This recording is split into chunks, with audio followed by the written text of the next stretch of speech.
When I first played The Hobbit, I did not like this game. As a matter of fact, I thought it was pretty terrible. But everybody I've ever talked to has had really positive things to say about it and genuinely enjoyed it. So maybe there was something I was missing. And after having gone back and played it, I have to admit, it's a much better game than I thought it was. The combat is proficient and the platforming isn't terrible. I mean, it's basically a decent ripoff of the Legend of Zelda and Spyro games that were coming out at the time. But even though this game is significantly better than I remember, there was something that was really catching my eye. Because every now and again, you just find something that was not right, and has made me come to the conclusion that this game is cursed. Now, I don't know exactly what went wrong with some of the design decisions in this game. My guess is probably a lot of them come down to the fact that they weren't given the proper time to do what they need to do. But some of these things are just, no, why would you do that? First thing that we really notice is right at the beginning of the game when you start to talk to some of the side characters. Now, Bilbo looks fantastic. Whoever designed this guy really knew what they were doing, and for 2003, man, they did a good job. But whoever was designing the other characters, oh my god,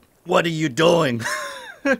Especially the mouths. I mean, if you can't tell what's nightmare-inducing about this person, you're probably blind. And even though this is the worst example that I found in this game, pretty much everybody who's not Bilbo has something wrong with their mouth. The dwarves have incredibly square, Minecraft-looking orifices, and the goblins just look like terrifying Muppets. However, by far, my favorite design has to be these trolls. They kind of look like they were based off of Shrek was a washed-up old dad who just kind of went to the bar on the weekends and drank himself to death with his buddies. They even had the gall to put butt cracks and wedgies on some of these guys, and to make it even more terrifying, you can actually see the seams where the textures themselves are supposed to be stitched together. You're not supposed to see that.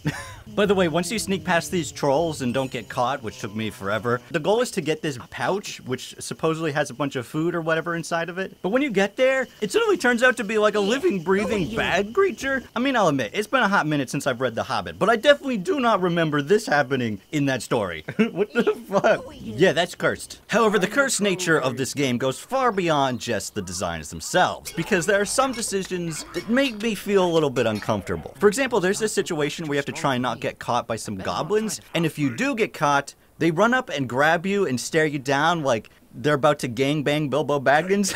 And then immediately after that, Bilbo falls down into this hole, and it looks like the aftermath of whatever just happened with those goblins. Oh my. Once you finally get to Smaug the dragon, you have to try and sneak around him and make sure he doesn't see you. But when he does, he breathes fire and he makes the funniest noise. He's just like, blah. Burglar!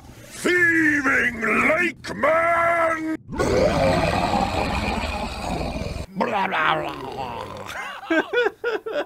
Terrifying. What was that?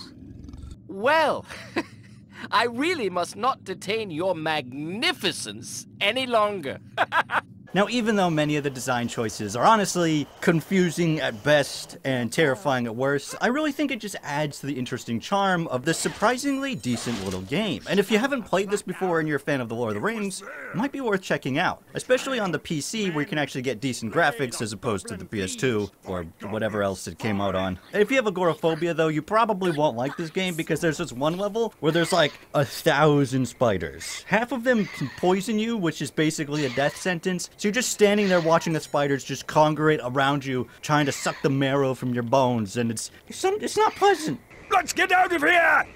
On a side note, there's this one area with a bunch of monkeys with pickaxes, and they're all trying to murder this guy from, like, Digimon. It's like, why?